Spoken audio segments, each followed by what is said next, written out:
MP में soybean का 15 feet लंबा पौधा बना चर्चा का विषय। नमस्कार, आप देख रहे हैं नौफ्रीका न्यूज संवाददाता रविंद्र सिंह दांगी के साथ।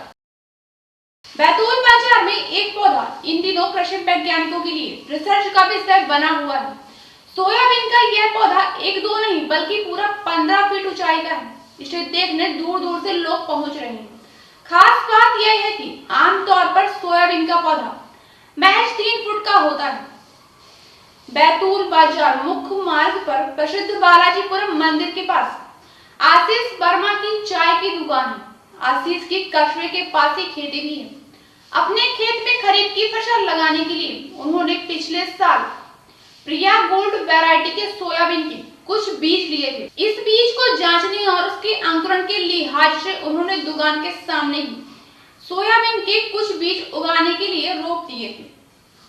पिछले साल किए गए इस जतन के बाद यह पौधा बढ़ते बढ़ते 15 फुट की ऊंचाई पर पहुंच गया।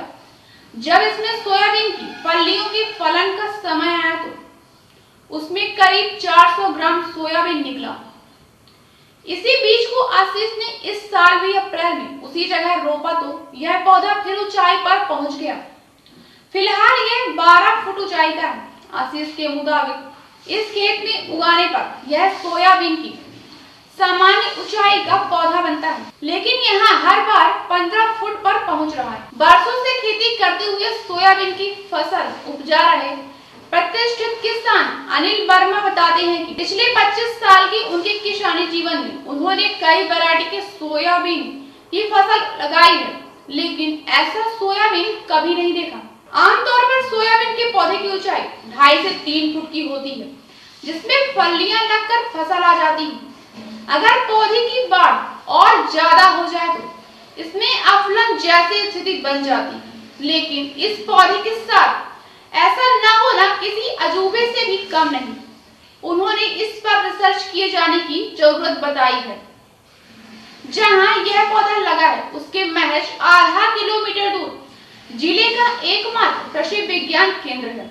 इसके वैज्ञानिकों ने भी इस पौधे को देखा है। केंद्र में वरिष्ठ वैज्ञानिक डॉक्टर विजय वर्मा ने बताया कि अभी तक कहीं ऐसा देखने में नहीं आया है कि सोयाबीन का पौधा इतना लंबा हो। इंदौर स्थित संचालनालय जवाहरलाल कृषि विश्वविद्यालय के बीज प्रजनकों से इस पर चर्चा हुई है।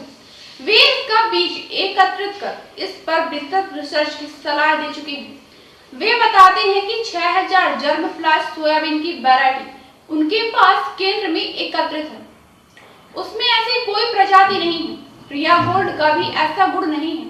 रिसर्च के बाद इसमें कोई विशेषता पाई जाती है तो इसे सोयाबीन के साथ इनकॉर्पोरेट कर उगाया जा सकता है। वैज्ञानिक मानते हैं कि इस पौधे को दिए जाने वाले पोषक तत्वों के अंतर की वजह से भी इसकी बाढ़ में अंतर हो सकता है। दुकानदार आशीष के मुताबिक उनकी चाय की दुकान है। हर बार चाय बनाने के बाद जो चाय पत्ती बच जाती है वह इस पौधे की जड़ के पास डाल देते हैं। वैज्ञानिक विजय कहते हैं कि यह भी अनुसंधान का विषय है कि सोयाबीन में चाय पत्ती डालने से पौधा इतना बढ़ सकता है। ऐसी अब तक कोई रिकमेंडेशन नहीं है। बता दें कि सोयाबीन तिलहनी फसलों में आता है और इसकी खेती देश के कई राज्यों में होती है, विशेषकर मध्य प्रदेश में इसकी खेती प्रमुखता से की जाती है। सोयाबीन का भारत में 12 मिलियन टन उत्पादन होता है। यह भारत में खरीफ की फसल है। भारत में सबसे ज्यादा सोयाबीन मध्य प्रदेश, महाराष्ट्र, राजस्थान में उत्पादित होती है। मध्य प्रदेश का सोयाबीन उत्पादन में 45%, जबकि महाराष्ट्र का 40% हिस्सा है। इसके अलावा बिहार में किसान इसकी खेती कर रहे हैं। मध्य प्रदेश के इंदौर में सोयाबीन रिसर्च सेंटर है। सोयाबीन से तेल निकाला जाता है। इसके अलावा सोयाबीन से सोया बड़ी, सोया दूध, सोया पनीर आदि चीजें बनाई जाती हैं। सोयाबीन में protein, calcium, fibre, vitamin E, B complex, thiamine, riboflavin, amino अम्ल, सैपोनिन, साइटोस्टेरॉल, फेनोलिक एसिड और कई पोषक तत्व होते हैं जो शरीर के लिए फायदेमंद होते हैं। इसमें आयरन होता है जो एनीमिया को दूर करता है।